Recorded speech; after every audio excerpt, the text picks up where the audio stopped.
Academy. Today we are going to be solving question 14 from the grade 5 online placement test, and I'm teacher Atharva. I'm going to be helping you solve this question here.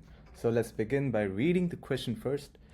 Given a circle with a radius of 3, so we know that the radius is 3. It's already given in the question here. So express the following in terms of pi and fill in the answers below. The circumference of the circle is how many pi? So we need to figure out this question mark here, and the area of the circle is how many pi? So who knows what circumference is? Who's going to tell me? Yes, circumference is the parameter of the circle. It's just another name for the parameter. And the formula, what's the formula? It is 2 pi r. R denotes the radius, which is 3 in this case.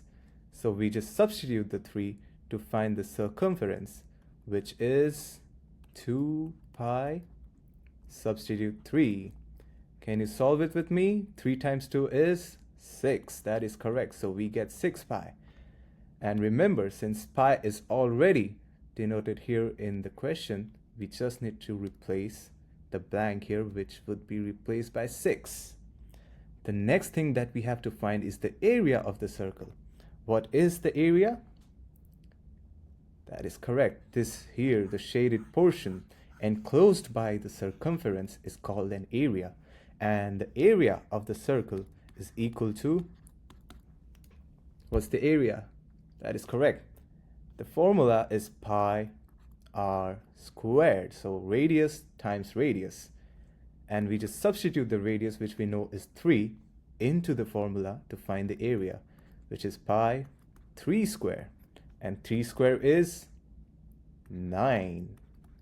So we get 9 pi. Again, remember, pi is already denoted here, so we just have to replace the blank with 9. And we have found out the circumference and the area of the circle, which is 6 pi and 9 pi respectively. Thank you for watching the video here. We'll meet you in the next video, which is question 15.